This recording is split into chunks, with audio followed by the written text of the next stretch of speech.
जी, आज इमरान खान साहब और उनकी अहलिया बुशरा इमरान के बिहाफ पर एक कॉन्स्टिट्यूशनल रिट पिटिशन हमने फ़ाइल कर रखी थी, जो ऑनरेबल मिस्टर जस्टिस मियां गोल्ड हसन औरंगज़ेब साहब के पास फ़िक्स थी, और आज उस पे बाकायदा ऑर्डर्स हो गए हैं। National judicial policy supreme court के भी बड़े वाज़े अहकामात और डायरेक्शंस हैं कि ख़वातीन की बेल्स पे समाअत कैसे करनी चाहिए और कितनी जल्दी करनी चाहिए।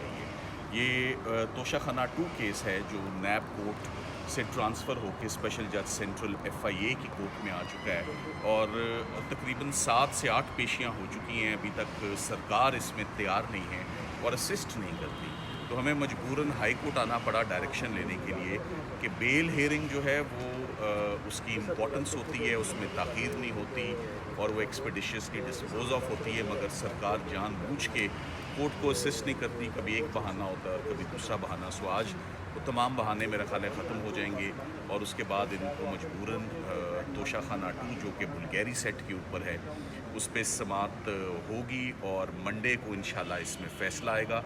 हम ये भी देखते हैं जज साहब के फ़ैसले में अभी क्या लिखा जाता है। इसके हवाले से उन्होंने कहा मैं इसमें एक तहरीरी फ़ैसला सुप्रीम कोर्ट की ऑर्डर की रोशनी में कि ये बेल हेयरिंग्स कैसे होनी चाहिए, एक मुफस्सल और जामे एक फ़ैसला भी आएगा। साथ ही साथ आपको ये भी बताता चलूँ कि अलकादिर ट्रस्ट केस, जिसमें कि सिर्फ़ इमरान खान साहब और बुशरा इमरान की प्रोसिक्यूशन हो रही है, बाकी 6 मुल्ज़मान का कोई पता नहीं, मलिक रियाज फैमिली का कोई पता नहीं, वो सब के सब प्रोक्लेम्ड ऑफेंडर्स हैं, और उनके बावजूद कोर्ट बहुत स्विफ्टली एक दफ़ा फिर ट्रायल कंक्लूड करना चाह रही है।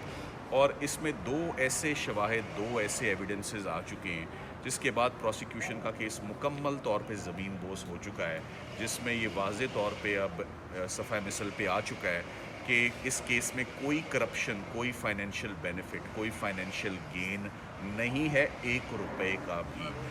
ये बात बड़ी इंपॉर्टेंट है। सो अगर फाइनेंशियल गेन पर्सनल नहीं है और ये सरकार के इस्तगासे के अपने गवाहान ने अगर ये बात मान रखी है, तो उसके बाद नैब का इस रेफरेंस का चलना मेरी समझ से बाहर है। हमने जज साहब को 265 के की दरख्वास्त, जिसको फ़ैसला आने से कबल जो एक CRPC में प्रोविज़न मौजूद है एक्विटल के लिए, हमने वो दरख्वास्त दे रखी थी जिसे जज साहब ने ख़ारिज कर दिया।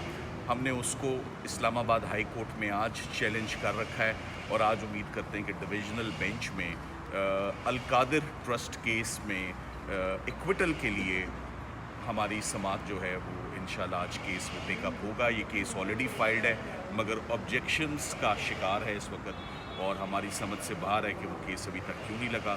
चीफ़ जस्टिस साहब के पास हम इसीलिए इस्लामाबाद हाई कोर्ट आए हैं कि उनसे रिक्वेस्ट की जाए कि सेम डे के लिए इसको आज ही फ़िक्स किया जाए, और मीनवाइल नीचे कार्रवाई को मुलतवी किया जाए जब तक इस्लामाबाद हाई कोर्ट अपना फ़ैसला नहीं सुनाती। Thank you very much.